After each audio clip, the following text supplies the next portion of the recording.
Rasa stres, depresi pasca melahirkan yang saya rasakan itu cukup lama teman-teman. Itu sampai halo, selamat datang di my YouTube channel. Jadi kali ini saya mau sharing dengan teman-teman. Saya membagi pengalaman saya, cerita saya waktu mengalami masa-masa baby blues syndrome. Jadi baby blues yang saya rasakan ini ternyata tidak kunjung sembuh. 1 minggu, 2 minggu, 3 minggu pasca melahirkan itu tidak kunjung sembuh. Sampai akhirnya saya paham bahwa saya sudah bukan baby blues syndrome lagi, tetapi sudah depresi postpartum. Rasa stres, depresi pasca melahirkan yang saya rasakan itu cukup lama teman-teman. Itu sampai masa-masa anak saya mulai masuk masa MPASI. Saya masih sangat sering merasakan rasa kecemasan berlebihan, pikiran yang terlalu banyak, kemudian rasa ketakutan yang berlebihan, rasa stres dan depresi yang saya alami itu masih sangat masih sangat sering timbul di masa-masa ini. Sekarang saya sudah merasa jauh lebih baik. Saya merasa bahwa saya sudah kembali menjadi diri saya yang dulu. Kemudian rasa stres dan depresi saya itu juga saya rasakan sudah hilang.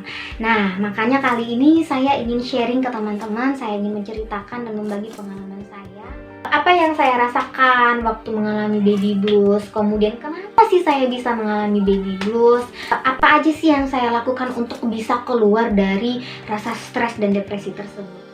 Sebenarnya saya tidak pernah mendengar istilah baby blues syndrome, depresi postpartum, kemudian stres, depresi pasca melahirkan. Itu saya tidak pernah dengar sebenarnya. Karena di dalam lingkungan saya, di dalam keluarga saya, teman-teman saya itu yang baru melahirkan, rasanya saya tidak pernah mendengar bahwa mereka pernah sharing atau membagi cerita atau menceritakan mengenai kondisi mereka pasca melahirkan dan mereka merasakan baby blues syndrome atau rasa stres dan depresi tersebut. Saya tidak pernah mendengar.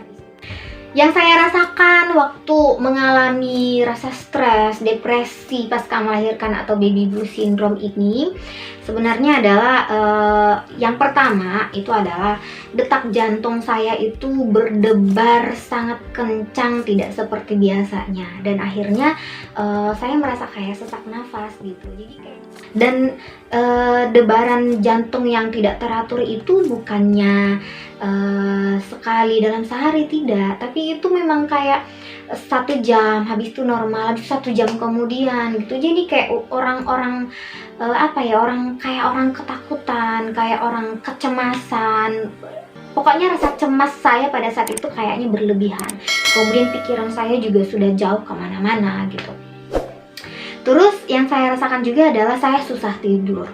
Jadi saya sangat sulit tidur pada saat itu. Dan nafsu makan saya juga berkurang. Sering merasa kayak sedih sendirian, merasa kayak tidak diperhatikan, merasa tidak sempurna, merasa minder, kemudian merasa lelah, merasa merasa tertekan, merasa was-was, cemas berlebihan, pikiran kemana-mana, jadinya tidak bisa fokus. Jadi awal mula pemicu kenapa saya bisa baby blues syndrome itu sebenarnya sebenarnya rasa-rasa cemas saya ini, rasa cemas berlebihan ini sudah mulai timbul pada saat saya hamil besar lah, hamil gede gitu. Jadi sekitar usia 6 bulan, 7 bulan gitu. Jadi kenapa saya merasa cemas, karena awal mulanya saya sulit hamil teman-teman. Jadi saya harus menunggu kurang lebih sekitar 8 bulan dulu, dan itu pun saya harus mengikuti beberapa program promil dari dokter SPOG, baru akhirnya saya bisa hamil. Nah, setelah saya hamil mulai dong timbul rasa cemas, misalnya aduh anak saya nanti lahirnya sehat nggak ya, kemudian takut misalnya lahir cacat. Kemudian yang kedua adalah saya terlalu cepat keluar dari klinik. Jadi sebenarnya klinik saya tempat melahirkan itu sebenarnya ada kok memberikan fasilitas istirahat dulu sekitar 2-3 hari. Tapi pada saat itu saya terlalu terburu-buru pulang, saya terlalu excited, saya terlalu senang pada saat itu. Harusnya kalau saya masih istirahat di klinik kan otomatis ada yang membantu mengurus saya, mengurus bayi. Jadi karena saya sudah di rumah, otomatis saya harus begadang, kemudian mengurus urusan rumah, sudah mulai cuci popok, gonta-ganti sendiri. Habis pasca melahirkan langsung merasa cepat dropnya gitu, karena baru melahirkan pagi harinya, kemudian siangnya pulang ke rumah, lalu langsung menghadapi kondisi situasi rumah, langsung kayak kaget gitu loh. Sekitar 3 hari setelahnya, kayaknya saya memperhatikan mata anak saya itu mulai menguning gitu. Jadi di situ udah mulai muncul kayak kecemasan, kayak aduh anak saya kenapa nih kok matanya menguning gitu. Terus badannya juga sempat panas, sempat demam pada waktu itu. Ditambah lagi kondisi saya juga waktu itu mulai drop. Waktu itu saya kena flu, kemudian batuk pilek. Pola makan saya kan juga sudah mulai tidak teratur waktu itu, jadinya ditambah dengan mulai agak rasa stres mulai datang, jadinya mah dan asam lambung saya kambuh. Jadi memang bener-bener bener-bener menyatu lah keadaannya pada saat itu. Anak demam, kemudian sayanya juga sebenarnya sudah mulai merasa kayak tertekan. Kenapa saya merasa tertekan? Karena mulai nih banyak di sekeliling saya yang nanyain, ASI-nya udah keluar belum?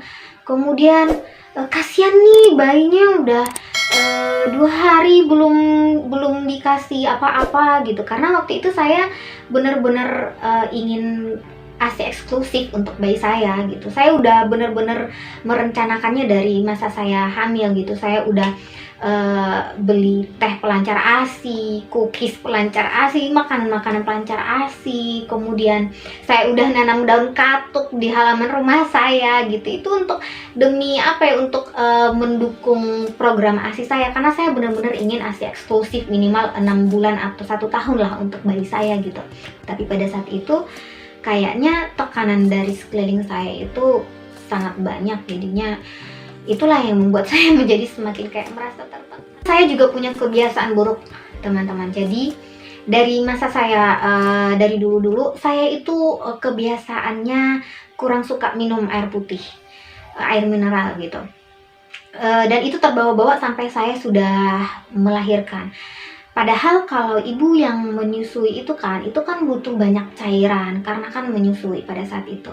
Jadi saya dehidrasi. Nah, kalau kita dehidrasi otomatis kan fokusnya berkurang. Kemudian yang paling utama adalah bisa membuat detak jantung menjadi lebih berdetaknya lebih tidak beraturan, lebih kencang. 2 minggu setelah saya mengalami baby blues itu, ternyata saya tidak mengalami kondisi yang jauh lebih baik, tapi malah semakin parah.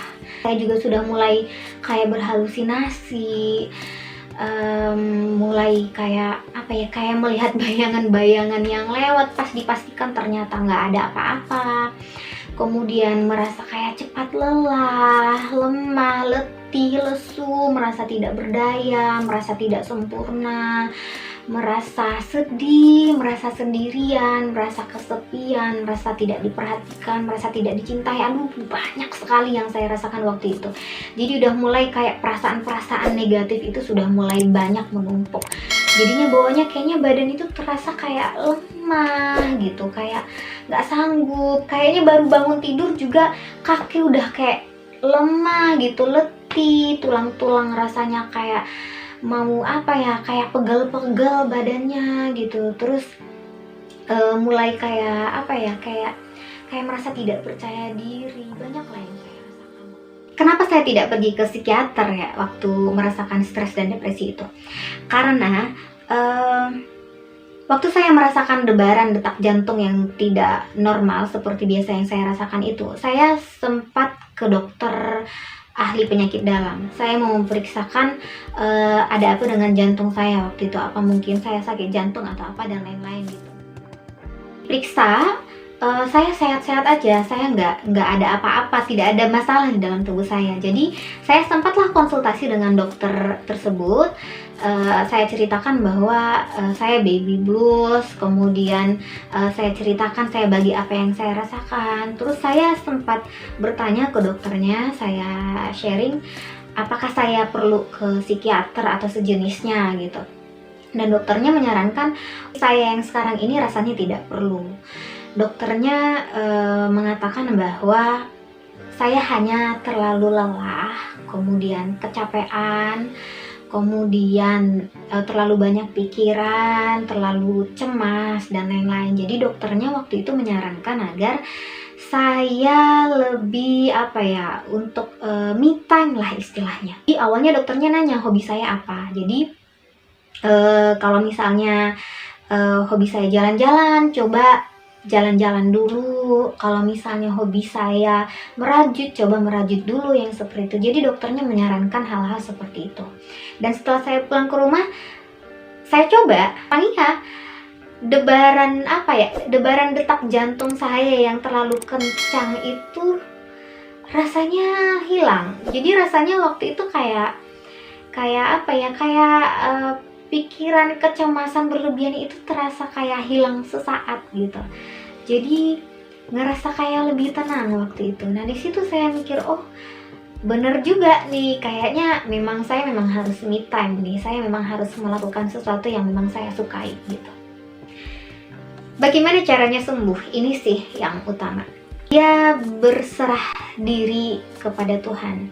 Saya benar-benar mengikhlaskan keadaan saya benar-benar curhatkan semuanya ke Allah. Saya ceritain apa yang saya rasakan, apa yang saya alami, apa yang ada di pikiran saya, apa kecemasan saya, apa yang saya takutkan, apa harapan saya, apa doa saya, itu semuanya saya luapkan.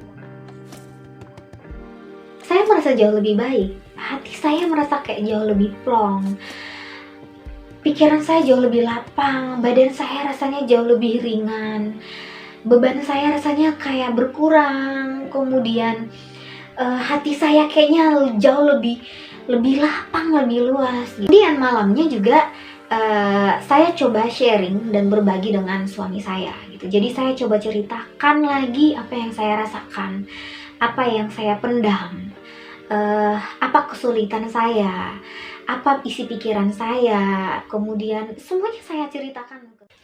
Jadi pesan saya untuk teman-teman, untuk yang kalian mungkin yang sedang mengalami perasaan yang sama dengan saya, sedang mengalami stres, depresi pasca melahirkan, yang utama adalah coba untuk lebih mendekatkan diri ke Tuhan. Jadi memang benar-benar ikhlaskan gitu, lebih bersyukur, lebih cobalah untuk bersabar, terus berpikir yang positif. Misalnya kamu adalah tipe orang yang nggak enakan, misalnya nggak enakan ke mertua, nggak enakan ke orang tua, nggak enakan sama saudaramu yang lain, itu coba deh dibuang jauh-jauh.